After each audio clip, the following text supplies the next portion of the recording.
안녕하세요. 작가 김시연입니다. 제가 주변 분들한테도 많이 소개해드린 책인데요. 읽고 나서 이 책 너무 좋다. 정말 모든 사람들이 이 책을 읽어봤으면 좋겠다라고 저한테 감상평을 이야기해주신 책이에요. 근데 제 생각도 마찬가지예요. 정말 많은 사람들이 이 책을 읽으셨으면 좋겠고요. 이 책이 정말 널리 알려지기를 바랍니다. 오늘 소개할 책은 거울 앞에서 너무 많은 시간을 보냈다입니다.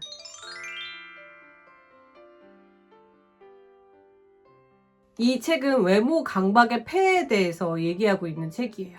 근데 이 책을 읽고 저는 그런 생각이 들더라고요. 나는 외모 강박이 그렇게 심하지 않아. 이 책에 나온 사람들하고 나는 좀 다르지 라고 생각했는데 아니었어요. 저도 이 책을 읽으면서 깨달음이 있었는데 저 또한 외모 강박에 시달리고 있었더라고요.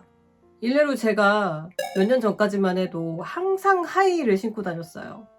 하이힐이 척추 건강에 얼마나 안 좋은지는 여러분들도 다 아실 거예요. 그럼에도 불구하고 제가 왜 하이힐만 고집했을까요? 이 책을 읽으면서 제가 왜 하이힐만 신고 다녔는지 그 이유를 알 수 있겠더라고요. 제가 하이힐을 신는 게 저한테 중요한 일이었을까요? 지금 생각해보니까 정말 하나도 중요한 일이 아니었어요.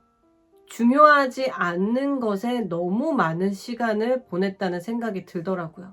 여러분이 중요한 약속이 있을 때 무슨 옷을 입었는지 1시간 이상 고민해 보신 적이 있으신가요? 저도 물론 있습니다. 그렇다면 여러분들은 이 책을 읽고 정말 폭풍 공감을 하실 거예요. 사람들은 정도의 차이가 있을 뿐이지 누구나 외모 강박이 있습니다. 외모 강박의 악순환을 끊는 첫걸음은 무엇일까요? 바로 외모 이야기를 하지 않는 겁니다. 우리는 다른 사람의 외모 말고도 이야기할 주제가 굉장히 많아요. 그럼에도 불구하고 거의 이야기의 시작과 끝은 외모 이야기가 대부분일 때가 많죠. 뭐 살이 쪘느니 빠졌느니, 저 사람은 예쁘네 안 예쁘네, 뭐 몸이 좋다는 둥 몸이 안 좋다는 둥, 너무 외모에 관한 이야기가 우리의 관심사에 주를 이루고 있지 않나 생각을 해보는데요. 이 원인이 무엇일까요? 우리가 왜 처음부터 끝까지 외모 이야기로 끝을 내는 걸까? 이 책을 보면은 어느 정도 그 원인을 알 수 있을 거라고 생각이 됩니다. 사실 우리는 외모 때문에 너무 많은 것을 희생해 왔어요. 외모를 가꾸는데 시간과 돈을 막대하게 쓰기도 하고, 또 외모 강박 때문에 정신적 스트레스 또한 만만치 않죠. 그 이유가 우리 사회의 문화 때문이라고 이 책은 설명을 하고 있어요. 아름다움을 강요하는 문화 때문이라고 말이죠. 여러분은 아름다움의 표준이 있다고 생각하시나요? 아름다움의 표준이 과연 뭘까요? 그건 누가 정했을까요? 그것은 알게 모르게 우리가 미디어를 보고 주입당한 결과일 수도 있어요. 그 TV에 나온 연예인들 보면은 우리가 무의식 중에 저 사람들처럼 되어야 한다고 생각을 하잖아요. 그런데 사실 우리 주위에는 TV에 나온 연예인들처럼 마른 사람이 없어요. TV에 나오는 연예인들은 심각한 저체중이에요. 저 사람들이 아름다움의 표준이라고 생각을 하면 우리는 절대 도달할 수 없는 표준을 갖고 있는 겁니다. 이 책의 부제가 오늘 거울 속 내가 별로여서 약속을 취소했다입니다. 그래서 이 책에서는 외모 강박의 해결 방법으로 외모에 대한 생각을 덜 하도록 다른 것에 시선을 돌리는 것의 중요성에 대해서 이야기를 하고 있더라고요. 하지만 이 책이 아름다움의 갈망을 무조건 부정하라는 이야기는 아닙니다.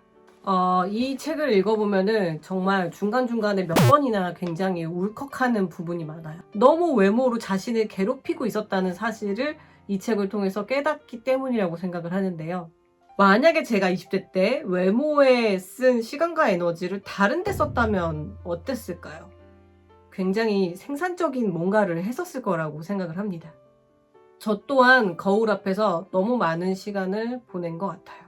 한참 꿈을 키우고 미래를 준비해야 될 시기에 다이어트에 성공하기 전까지는 아무것도 할 수 없다는 사람들이 많다는 사실이 충격으로 다가옵니다. 이 책에서는 만약 당신이 외모 강박과 싸우고 있다면 자신을 탓하지 말라고 합니다. 아픈 문화가 아픈 사람들을 만들어낸다고 하는데요. 문화가 요구하는 이상적인 아름다움을 위해서 우리는 그동안 자신을 너무 채찍질해왔다는 생각이 들더라고요. 사람들이 외모에 초점을 맞추게 되면 정신적으로 사람들이 병들 수밖에 없다고 이 책에서는 주장을 하고 있는데요. 타인의 시선에 의해서 내가 결정되는 거잖아요. 다른 사람들은 나의 내면에 대해서 잘 모르지만 내 외모만 보고 내가 평가받는다면 그건 정말 비극적인 일이잖아요.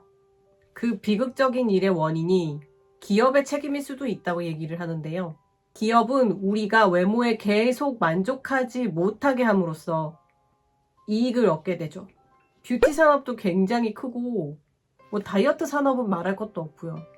이 책을 읽음으로써 사람들이 거울을 내려놓을 용기를 가질 수 있기를 바랍니다. 그리고 사람마다 자신한테 맞는 게 다르잖아요. 미용실에 가면은 제가 항상 듣는 소리가 있었어요. 머릿결이 왜 이렇게 상하셨어요? 예전에는 그 소리를 들으면 내 머릿결이 너무 상했나, 나는 항상 머릿결이 왜 이렇지? 그랬는데 지금은 이렇게 대답해요. 제 머릿결은 원래 안 좋아요 라고 대답해요. 제가 원래 머릿결이 안 좋았거든요. 어떻게 모든 사람이 머릿결이 좋을 수가 있겠어요. 이 퍼석퍼석하고 부스스한 제 머릿결을 그냥 받아들이기로 했습니다. 우리가 하지 않아도 될 일을 외모 강박에 시달리면서 하고 있지는 않은지 이 책으로 좀 많은 생각을 해볼 기회를 갖게 된 것 같아서 여러분들에게도 꼭 추천하고 싶습니다. 가끔은 아름다움의 세계와 단절할 필요도 있다고 생각해요. 저는 다음에도 좋은 책 소개와 함께 돌아올게요. 구독, 좋아요, 알림 설정은 제가 영상을 만드는데 큰 힘이 됩니다. 다음 영상에서 뵐게요. 안녕.